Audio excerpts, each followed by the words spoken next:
All right. Well, we're going to get started today. We've got a few things we're going to cover. For those of you who are new, you can go ahead and post any questions that you have in the chat window for GoToMeeting or GoToWebinar.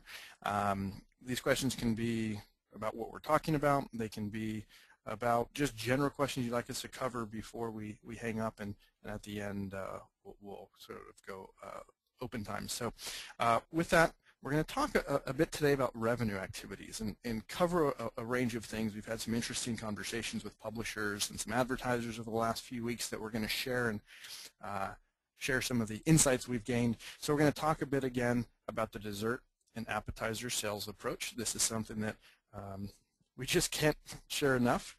All the sales conversations, every conversation you have with an advertiser or prospect should incorporate digital in some capacity. And so we're going to talk about that. We're going to talk about how some publishers are seeing digital usefully move selling print forward. I phrase that funny. We'll show you how you can use digital to sell print and some ways that you can get those tougher advertisers off the fence. We'll talk a bit about bundling packages as well as what the actual benefits are of each type of digital campaign, or at least the highlights, the benefits to you as the publisher in addition to the benefits to the advertiser. And actually I have tech updates on here. We're not going to cover tech updates today because I think we're going to be over. So if you really want to know, you can stick around afterwards and we'll talk about it. So for those of you who haven't been through sales training in some time or joined us a while ago, we love the appetizer and dessert sales approach. And why do we call it that? Well, for your existing advertisers, your print advertisers, digital is a dessert. It's an add-on. And just like the last time you went out to eat at your favorite restaurant and the server comes around and says, would you like to see the dessert menu? That's what digital is for you. Now, there's a couple of really powerful aspects to this. The first is they already like you. They've already bought into your core value proposition, to your audience, and so the sales cycle is very short. They're either interested in dessert or they're not. And in either case, you can get in and get out and move on. So if they say no, no problem. At least they know that that's an option. But if they say yes, it's literally the easiest money you could make. And while we're not going to talk about the math behind it today, it's also the most profitable time you could spend. Now, for others, digital is a starter, and we'll talk more about using digital to sell print, but even in a more fundamental way, you probably serve dozens or maybe even into hundreds of advertisers.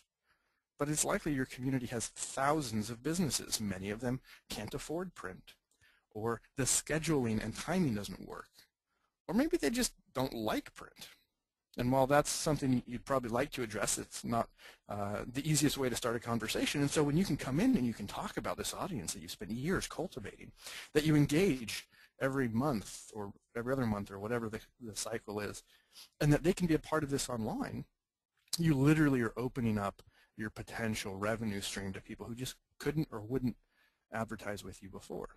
And in addition to new revenue, it's of course a relationship, and it's much easier to nurture an existing relationship and perhaps pull them along to additional options than it is to nurture a non-relationship. So we want you to have this vision in your mind as you're thinking about digital.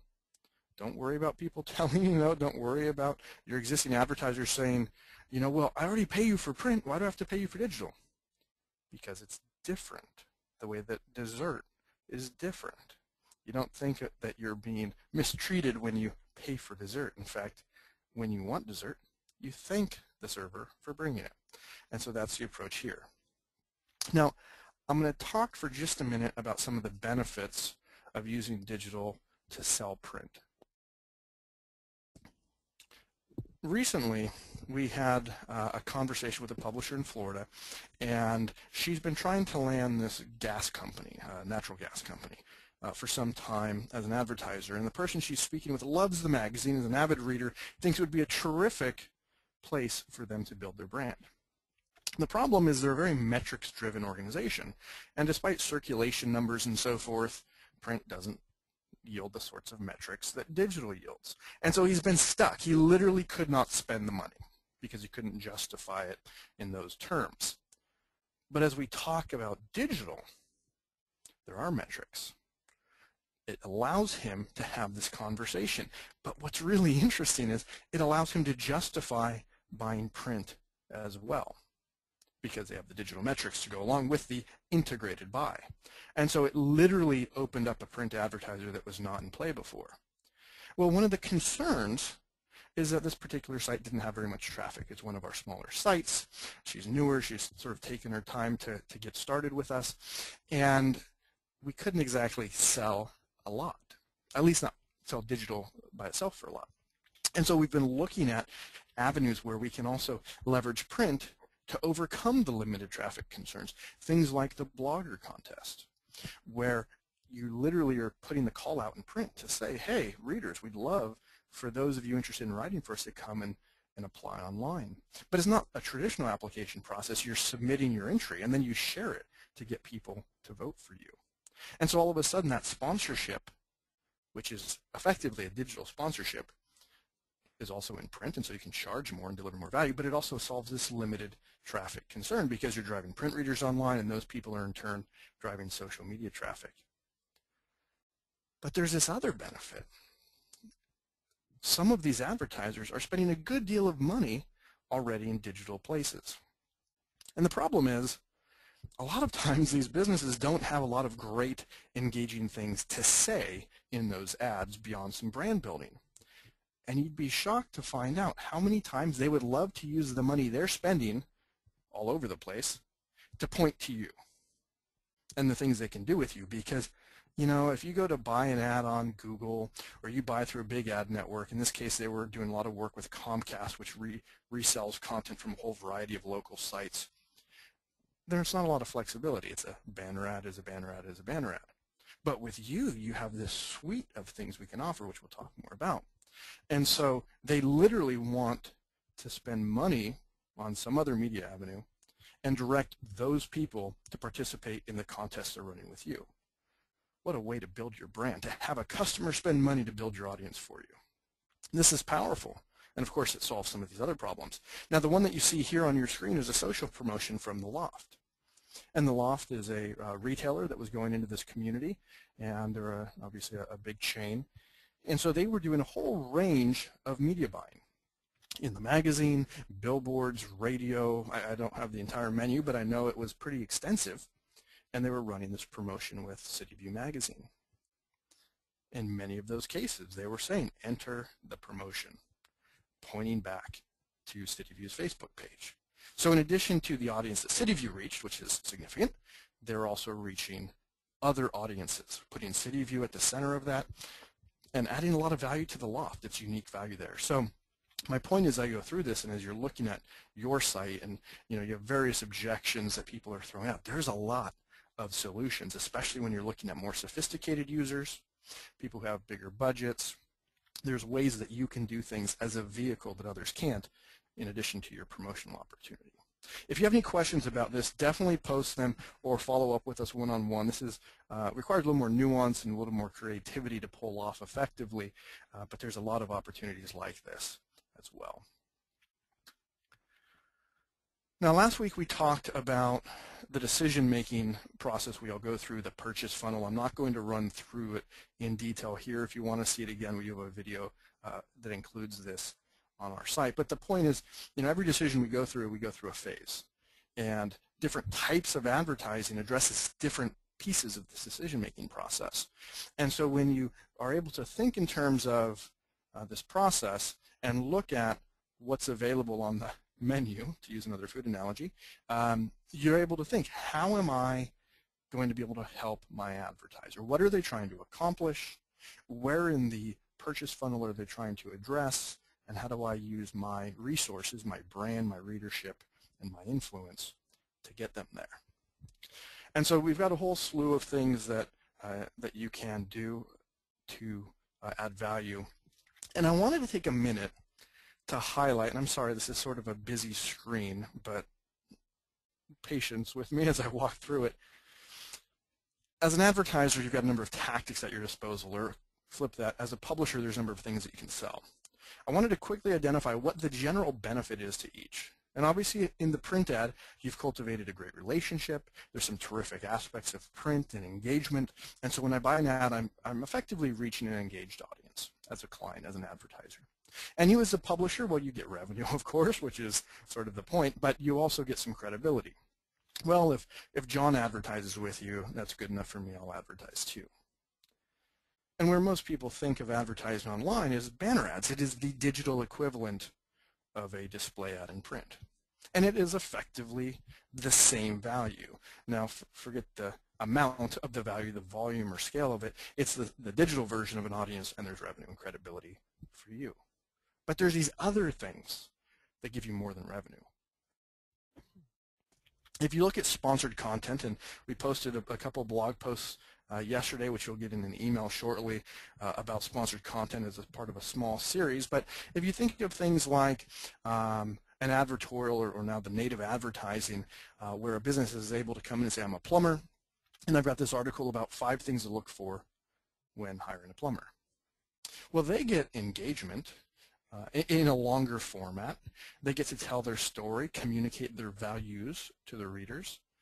They get to sort of differentiate themselves, which is pretty important at the local level where most businesses are commoditized. And they get a long shelf life. You know, a banner ad, just like a display ad in print, is valuable while it's there, and then when you stop paying, it goes away. Sponsored content is persistent. It may not be prominent, but it's there. It can be discovered and it can be referenced.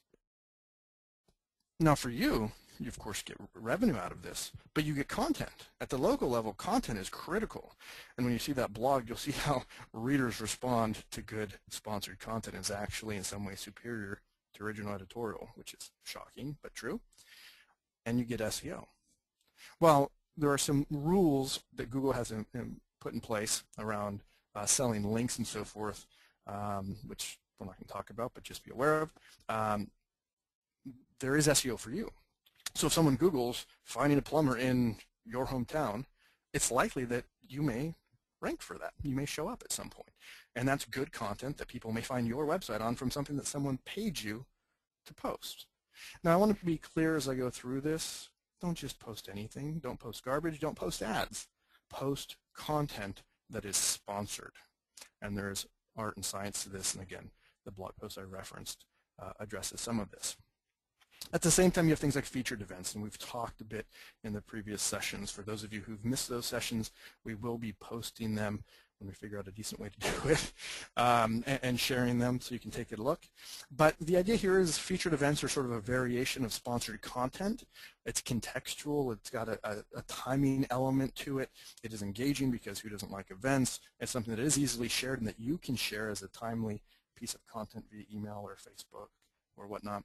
And so again, you get revenue and you get content and you get SEO. By the way, pretty much anytime I talk about content, there's also this shareability where you can share it, your readers can share it, and advertisers can share it. And you know, I don't want you to miss the opportunity to convey to your advertisers that, you know, if I'm that plumber, I don't have a lot of stuff to say on Facebook that people are particularly interested in reading on a daily basis. And so as I'm sponsoring things of any capacity, whether it's content or otherwise, you're literally giving me material to share to my Facebook page. And that satisfies a marketing need, and there's value to that. And for you, of course, it still points back to your website. And then we've got the social promotions, the weekly and the monthly varieties, and there's a lot of similarities here beyond just the scale difference and time difference, though there are a couple other benefits. So a weekly is usually a sweepstakes. It's random drawing. And so if you sponsor a weekly, you get that surge of impressions and exposure on social media. There's something of a cool factor to it. And you get some secondary benefits. You'll get a little bit of traffic, perhaps, maybe a few people looking at your Facebook page, maybe a few email opt-ins. It's not the reason you do it, but it's a nice side effect. And for you, you get paid, but you get a significant boost in Facebook because we like gate them, so they have to like your page to enter, and people don't mind because you do interesting things like weekly promotions. And people opt into email. What we find is somewhere between 6 or 7 people out of 10 who enter subscribe to your email list. So it's a nice list building strategy, and you of course get the elevated engagement during this process. And I guess I could have kept going, but I was running out of room. You also get, through social promotions, more inbound links. I misspoke. More inbound leads, people who may fall into that category of, I'm not really into print. But they see you doing this and it's outside the box and they go, I love that. I'd like that to be my business. Will you promote my business for me? And the answer, of course, is sure. We'd be happy to talk about that and the other things we can do. And the monthlies are very, very similar, but they're usually contests. They're usually voting based. They usually have multiple sponsors, which means more revenue. There may very well be web traffic. They tie into print wherever we can, depending on the timing of things. And so you're really able to make a good amount of money and deliver a ton of value. But they can also be incredibly timely. So we just had Valentine's Day. How great is it if you can deliver an incredible value to a jeweler on Valentine's Day? It's the Super Bowl of holidays for them. Now, there's not always that clear-cut timeliness, but whether it's Valentine's Day, Mother's Day, Father's Day, back to school, or keep going, there's a lot of things you can do on the monthly variety. And you get a lot of benefits, and they get a lot of benefits, and revenue is just one of them. So I'm going to have Ryan talk for a minute about what some campaigns can look like. And before we went through, as in a few weeks ago, we went through a model where if you were to set a lot of value pricing, a lot of $75 a month sorts of things. Now we're going to talk about more premium packages that are for the advertisers, one, that are already advertising with you, and two, that are trying to take advantage of a premium opportunity. Thanks, Brian. So the first one we're going to look at is a digital-only package, and kind of building off what Brian was just talking about with the $75, per advertiser kind of banner ad campaign. We're going to add a few things into that. Looking at the first line item here, you see a push down in a sidebar ad. In this example, the sidebar ad would be the $75, and since the push down ad, if you remember back, for those of you who are on training with me, push down ad is a more exclusive placement on the page, so we're going to charge a little bit more. So the combination of those two things has about $175 value. When we talk about advertorial, or what Brian was just talking about as sponsored content or a featured event, it has that long shelf life. It's going to provide value for the advertiser, not only at the beginning, but pretty much throughout the life of your website, which should go on forever. So we're going to put a value of $100 on that. And a newsletter sponsorship, even though email is kind of a one-off thing, it's still one of the most effective ways to communicate a message. So for businesses that want to stay front and center and have a little bit more punch along with their campaign, we say newsletter sponsorship is $100 per newsletter that gets sent out, let's just say in this example, once a month. And of course, you always want to encourage everyone to have a premium directory listing. If you weren't with us, I think it was maybe 2 weeks ago, we talked about some of the benefits of the directory. So if you didn't see that one, you want to make sure and go back and check that video out once we get it posted. There's a lot of different things we can do there in terms of sharing reviews, and I'm not going to go into the details, but there's a lot of different benefits of having a premium directory listing, and that has a $25 value. So if you add all of those up, the sum of the parts is about $400. Now I say 400 plus because if you're following our strategy, there's other things you can do to add value to the advertiser's package. Whether if it's an advertorial, maybe you share it to your Facebook page once or twice, at the beginning. Or if it's an event, you're posting that on Facebook, or maybe sending it out in an email. These are things that other people or other publishers don't do as well, and this gives us a competitive advantage. So 400 plus of value you're delivering, and let's just say, in this case, because of the number of things we're bundling together, we're going to apply a 20% discount. Now, that number is a little bit arbitrary. You need to figure out what makes sense for you. It could be 10%, it could be 30%. Whatever you think is appropriate. We think 20% is a good starting point for this number of items.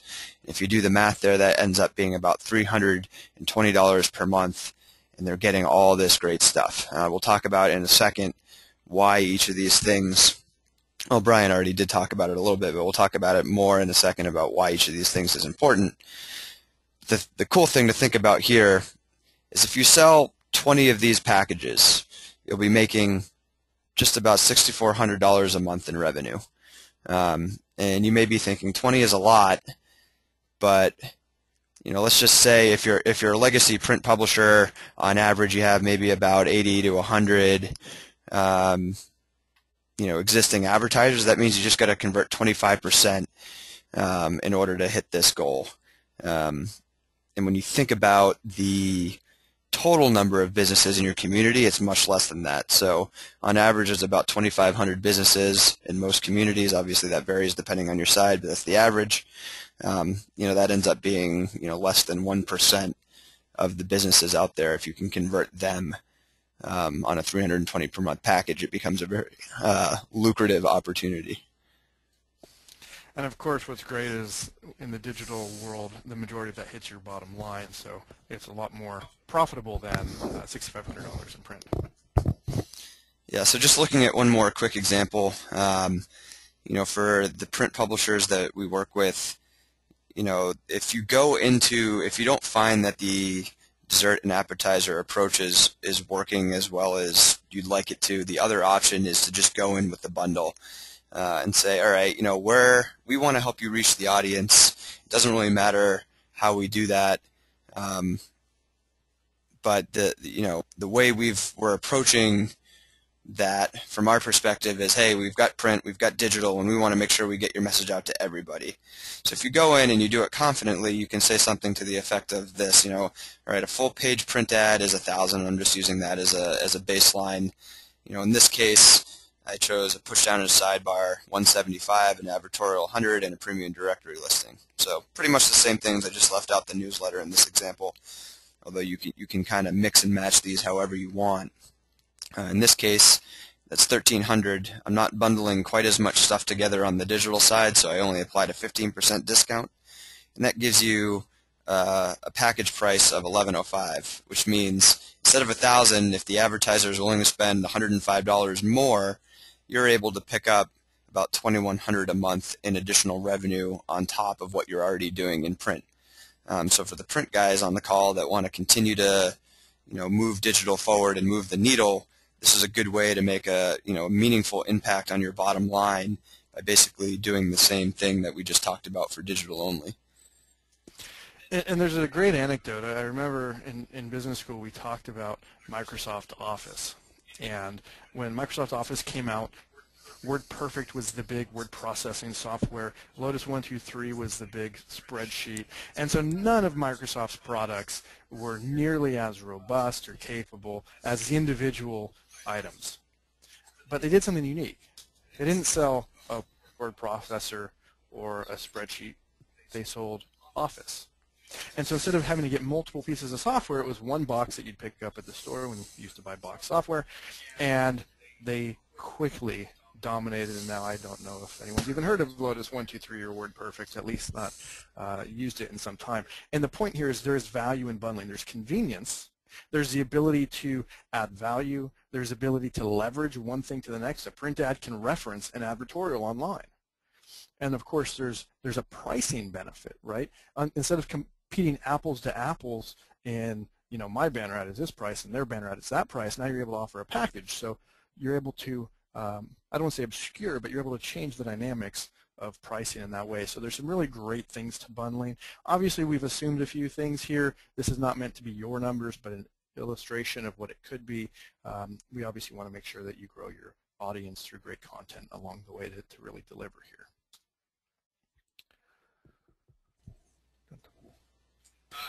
So the banner ads, as we talked about, are a lot like display ads, and so to a great extent they're about remaining top of mind. You can connect from print ads to a web ad, from that to an advertorial, and for local businesses, again, they are commoditized.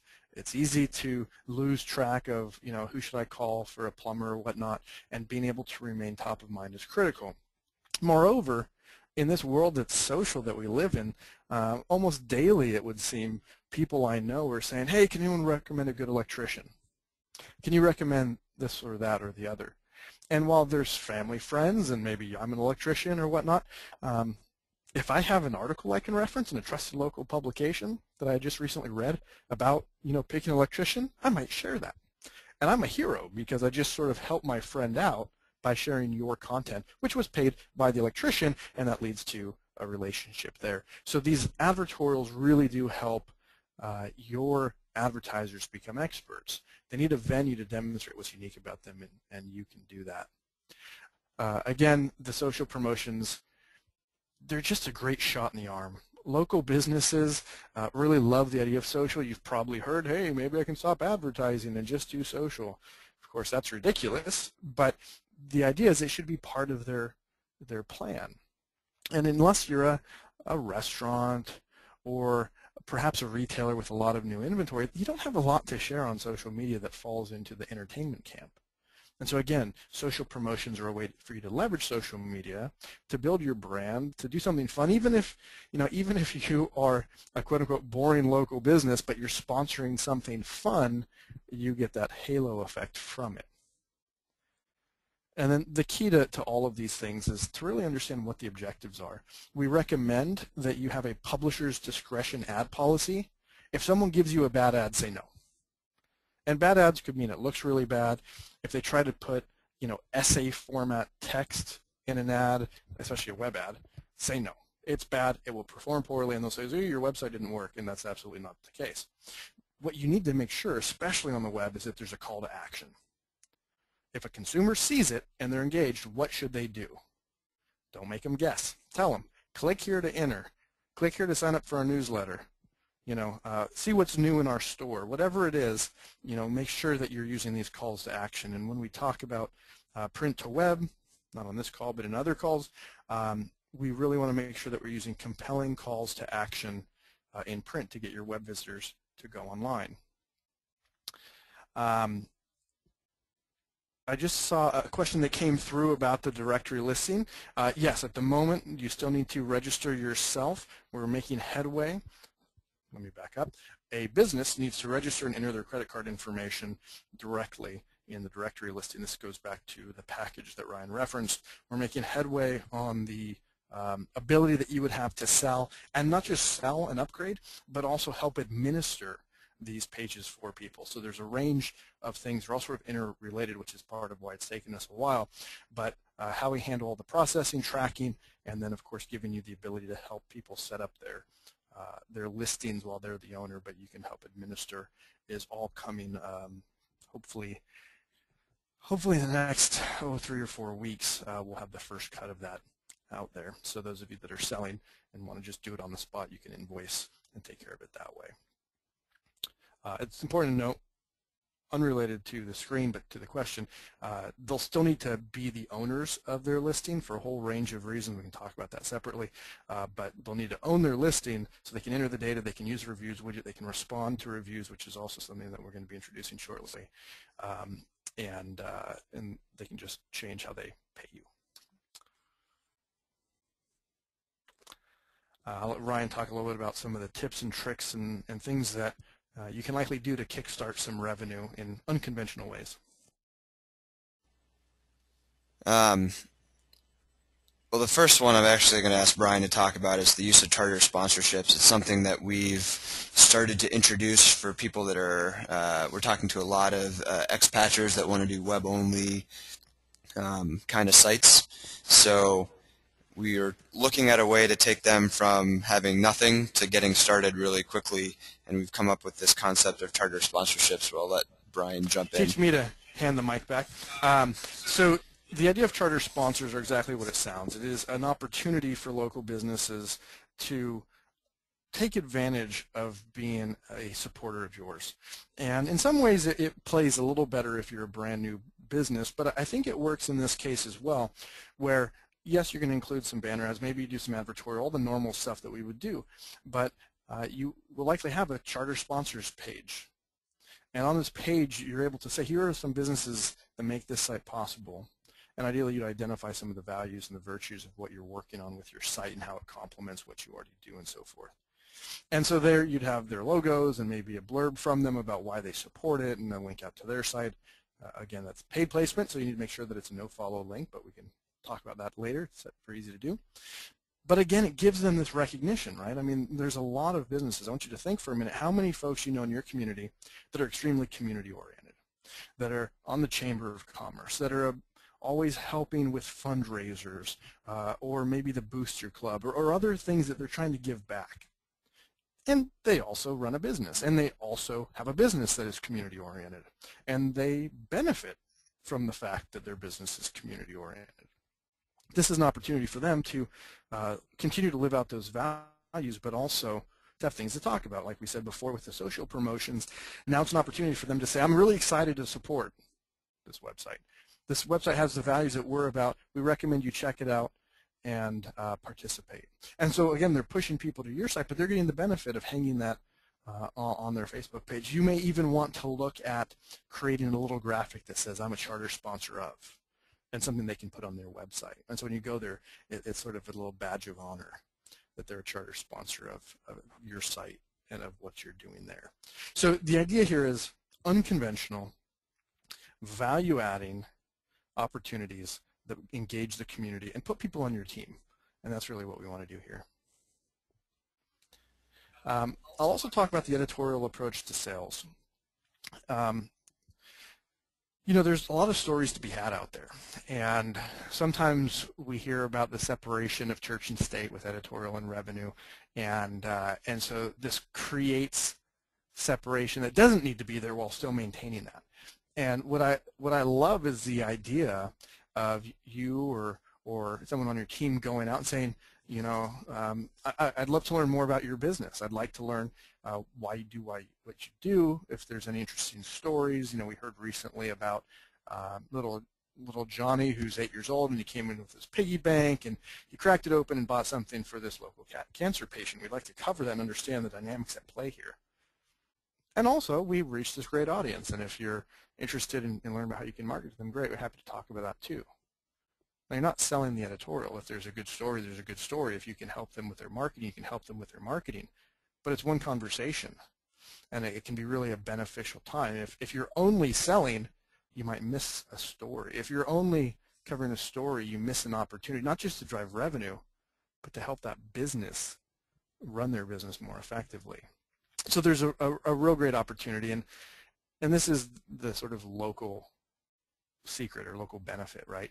That the vast majority of your content subjects and the vast majority of your readers are also your potential advertisers. And no other medium do you have this. When you're reading People Magazine or USA Today or Sports Illustrated or whatever, you're not really a potential advertiser. You're a reader.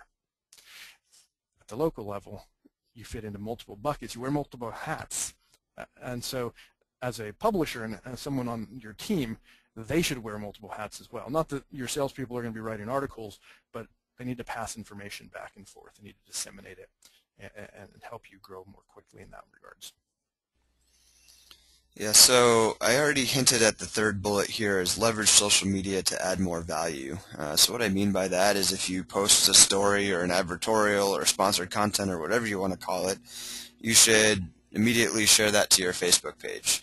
That's added value that you're not necessarily charging for, but it's good for you, it's good for the business, and it's a way to be like, hey, how are you going to make sure, if I do an advertorial, how do you make sure people see it? You're going to be like, oh, I'm going to share it to my 500, 1,500, 2,000 Facebook fans, you know, twice over the first 2 weeks, whatever that is. It's not something you charge for. It'll take you, 10 seconds to do, and it gives a lot more value and kind of conveys the value of what you're doing, of using, both Facebook and your website and your email and print to promote the business. The next thing on my list is, segment your email list to increase exclusive sponsorship opportunities. So when we're talking about a newsletter, we've talked about the newsletter sponsorship. It's maybe $100 per time you send out the newsletter, whether that's once a month or twice a month or whatever. If you're going to go to a something like a Crate and Barrel, that's probably too big, but the local version of Crate and Barrel in your town on Main Street, they might be interested in sponsoring something that is focused on food, right? Because they're selling cookware and things for the home and things like that. So maybe you have a specific newsletter that goes out once a month that has recipes, and they're the sponsor of that. So the point here is to match their brand with what you're sending out in their community, and it creates this strong connection between the readers and the business and your publication. So there's a lot of different things. Maybe it's sports, maybe it's events. The list is kind of endless, but you can think of what is important to that business and come up with a theme that makes sense. And of course, you have to allow, from the technical aspect of setting up your mailing list, probably one of the first office hours we talked about setting up groups in MailChimp. This is another example of the different groups you could set up. Allow people to opt into recipes, allow them to opt into sports updates. This could be local high school sports. Maybe if you have a college in your town, you're covering that. Whatever it may be, there's a lot of opportunities so that, just because you have multiple businesses that want to be part of the newsletter doesn't mean you still can't have exclusive sponsorships by using these different groups, and therefore you can charge a premium value versus saying have 3 sponsorships on one newsletter. It gives you another opportunity to drive revenue.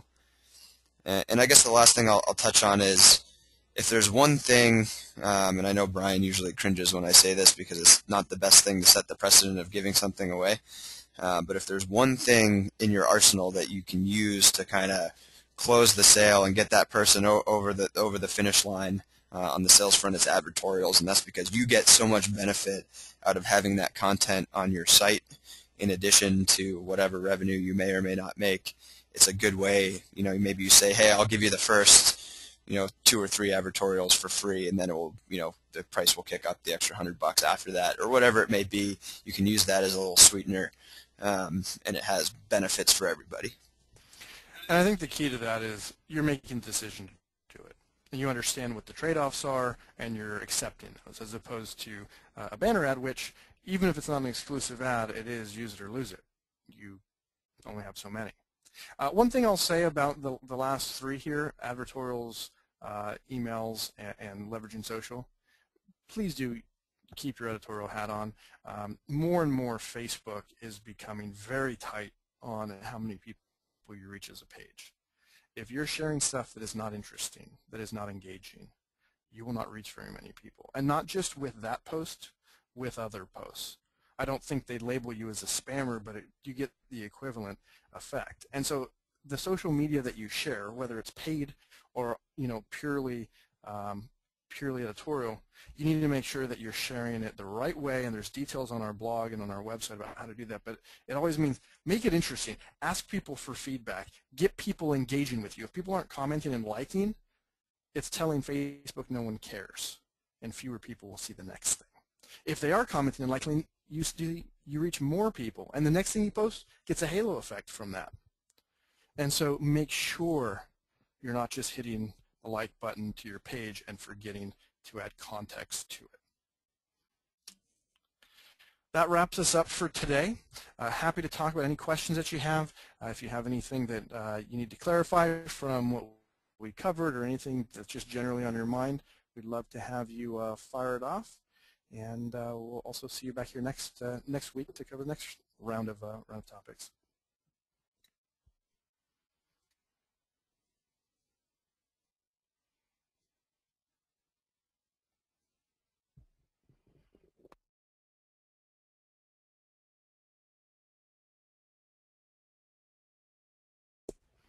If there's anything you'd like to see us cover in a future office hour, definitely let us know, either in the questions or via email.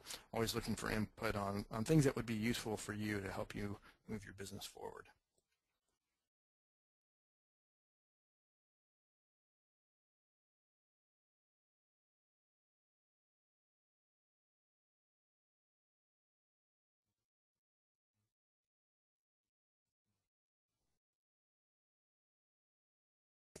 All right, looks like there aren't any questions, so we're going to sign off. Have a great rest of your day, and definitely check out the email that you're going to receive here in the next 20 minutes. Talk to you again soon. Thanks.